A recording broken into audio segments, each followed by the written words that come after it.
जिनके विद्यालय में 10,000 विद्यार्थी पढ़ते हैं, वहां एक परीक्षा ली शंकर बाबा।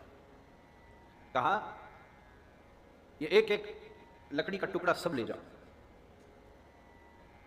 सूर्य अस्त होने से पहले सब वापस लौट आना। बस इतनी सी परीक्षा है कि जब इस लकड़ी के टुकड़े को फेंकना तो देखना कोई तुम्हें फेंकते हुए देखे ना। बस इतनी सी परीक्षा है। जब फेंको तो कोई होना नहीं चाहिए, एकांत में फेंकना और आ जाना। सूर्यास्त होते होते 9,999 विद्यार्थी वापस आ गए। लकड़ी फेंक दी? बोले हाँ फेंक दी गुरुजी।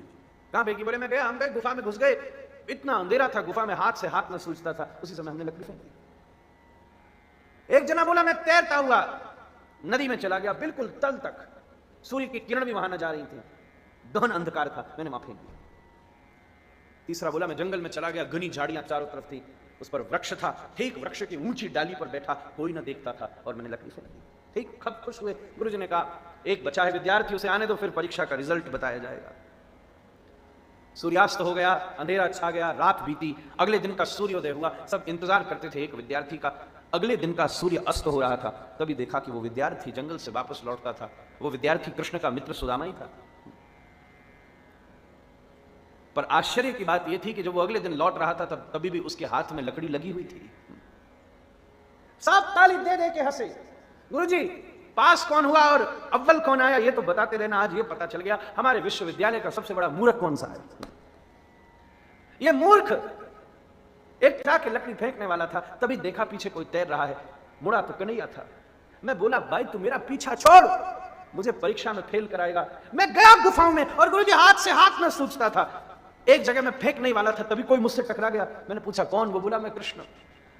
गुरुदेव मैंने बड़ी कोशिश करी, सब जगह प्रयास कर लिया, मैं पास होना चाहता था।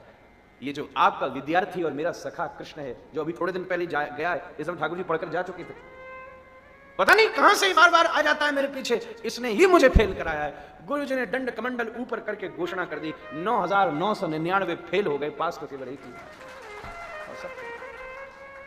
विश्वम आभासयति विश्वास, इसको विश्वास कहते हैं। अपना तो विश्वास भी 2 घंटे में बदल जाता है। आज इस पर है, कल, क्योंकि वो विश्वास नहीं है, वो शंका की निवृत्ति है।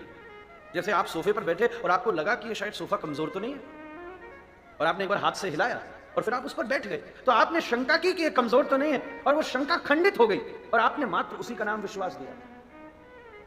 अब थोड़ी देर बाद अगर फिर से सोफा टूट गया और धम्मसीना जाए पड़े तो विश्वास की ऐसी कम तैसी होगी महाराज। विश्वास तो शिव है महाराज, जो कभी ना बदले, जो कभी ना टूटे।